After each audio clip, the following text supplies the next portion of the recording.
Greetings. Let's turn in the Bible to Matthew's Gospel and chapter 16, and I'm going to start with verses 17 and 18, in which, following Simon Peter's identification of Jesus as the Messiah, the Son of the living God, Christ congratulates him with these words: "Blessed are you, Simon, son of Jonah, for flesh and blood has not revealed this to you, but my Father in heaven. And I tell you, you are Peter, and on this rock I will build my church, and the gates of Hades will not prevail against it." You can sometimes be close to a person or a situation, but without recognition. I was once standing on a bridge in Venice, looking at the Grand Canal and taking photographs of it. And I said to a friend standing beside me, "I've saved up the last 3 exposures on my film for when I can photograph the great Rialto Bridge." "Oh," said my friend, "but Richard, you are now standing on the Rialto Bridge." Well, I hadn't known it and I hadn't recognized it. Here in Matthew 16, the eyes of the disciples took a long time opening in their recognition of really who Jesus was, despite the many months of familiarity with him. They'd seen so much in that time. The stilling of the storm, the feeding of the 5,000, the walking on the water, the miracles, the teaching, the stories. But had they yet got the true picture of their enigmatic and amazing leader? This wonderful account brings us to the hinge moment of Matthew's Gospel. The little company had reached Caesarea Philippi, which is the source of the River Jordan. Part of it is a grotto under a great mountain, said to be the birthplace of the god Pan. Traditionally, the place has been called Panias. Today it's called Banias with a B. In earlier times still, Baal worship had been practiced there. It was then that the Greeks who superseded that with the worship of Pan. Today, well, I've been there, you can still see the little shrines to Pan that have been carved out of the bottom of the great rock face that is visible there. They date from BC, those little shrines, so Jesus would have seen them. In fact, he would probably have been standing beside them when he had this moment with the disciples. Then towering high above the disciples would have been the brand new temple in honor of the emperor Caesar, dedicated by Herod the Great. And it was his son Philip who enlarged the city and then called it after the emperor. So the area was called Caesarea Philippi. What a cake mix of religion and superstition Caesarea represented. That was a sort of multi-faith backcloth to this dramatic moment with the 12 disciples. Baal worship, devotion to Pan, the reverence given to the Roman Caesar, and then, of course, the historic River Jordan nearby, because Caesarea Philippi was the source of the Jordan, calling up memories of Israel in her marches and her adventures, and the emergence of her prophets, of course, the latest of whom was John the Baptist, who had ministered right there at the Jordan. And then to top it all off, the great rock face confronting them. Well, in that highly emotive setting, Christ poses his question: who do people say that the Son of Man is? Hey, it's been asked down all the high roads of history.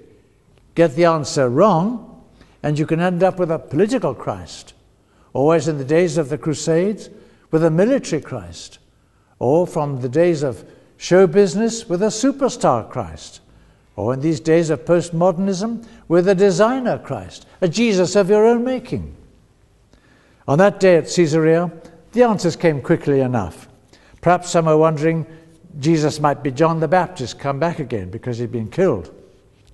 Or was he some kind of Elijah figure? Or maybe Jeremiah, one of the prophets? You see, they were thinking in terms of yesterday's men. But then it stopped being academic and became very personal. "But who do you say that I am?" persisted Jesus. It is the $64,000 question. Get it wrong, and even our very existence won't quite make sense. People sometimes say, "I don't understand about Jesus. God, I can understand, but where does Jesus fit in?"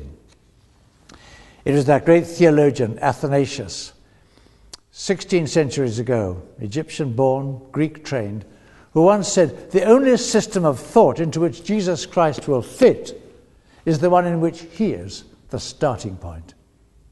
That makes sense.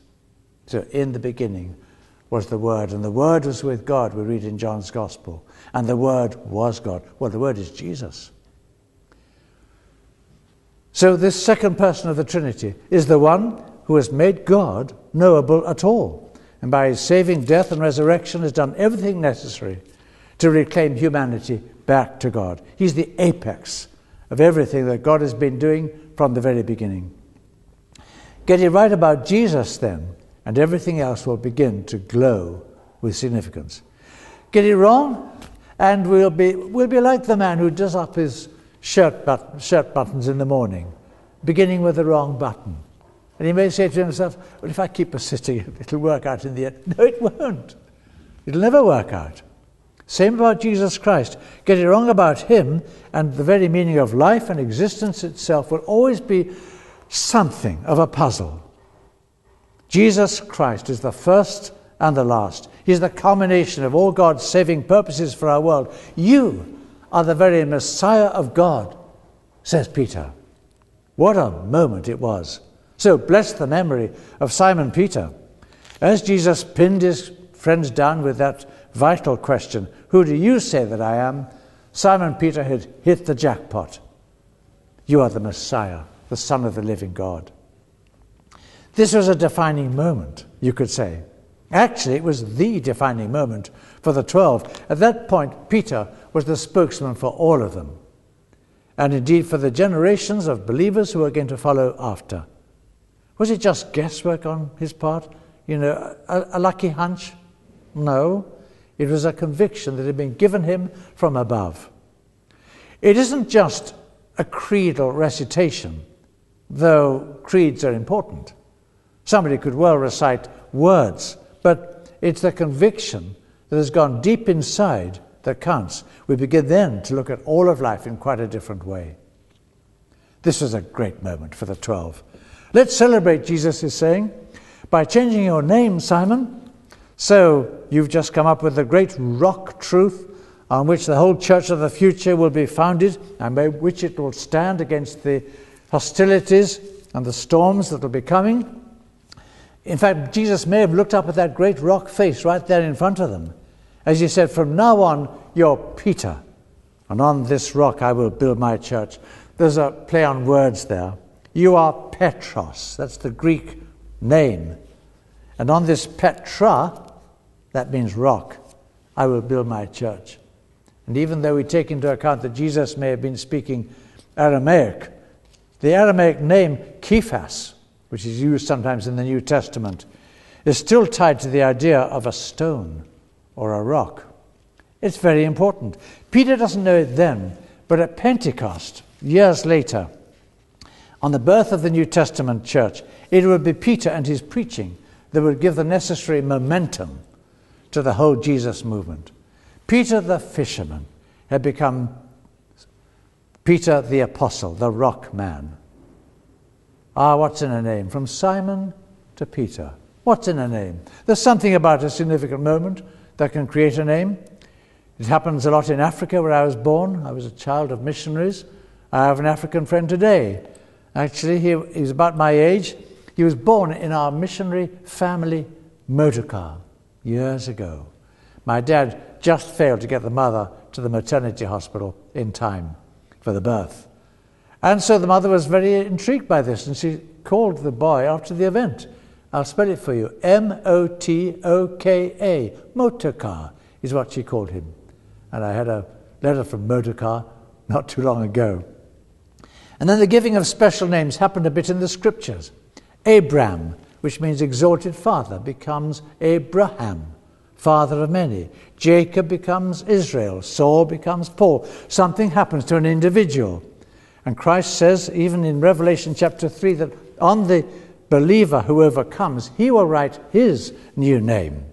That is, something of Jesus is stamped upon us when we turn to him and trust him as Lord. It's symbolized at baptism. So Simon becomes Peter. Why, that name Peter was going to go worldwide University colleges would be called by that name. Whole cities would be called by that name. Thousands of churches around the world would be called by that name.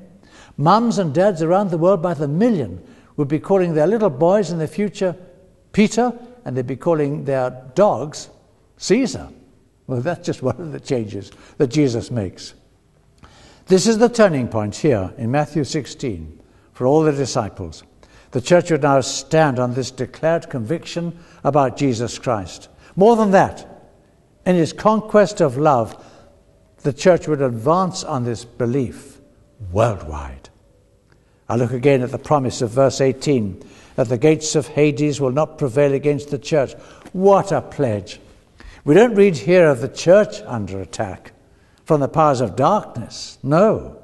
The implication of these words is that it'll be hell, death, the very powers of Hades that will be on the defensive, unable to withstand the mission of the church through our prayers, our witness, our service, and our preaching.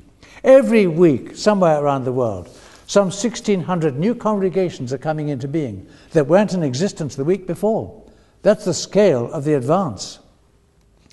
It's the authority of the Messiah delegated to his followers that lies behind such worldwide expansion. To you, Jesus tells Peter, I will give the keys of the kingdom of heaven. Whatever you bind on earth will be bound in heaven. Whatever you loose on earth will be loosed in heaven.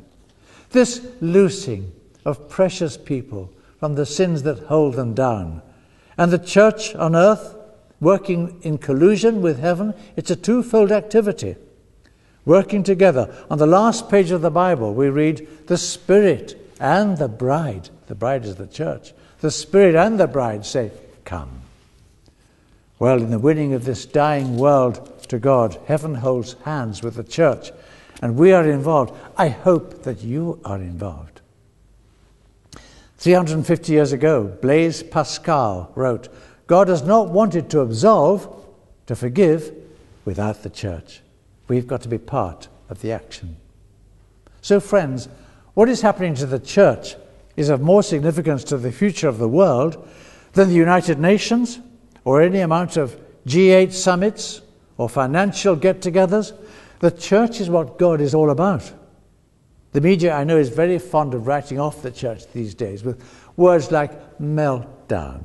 It hasn't a clue, has no idea about our historical past.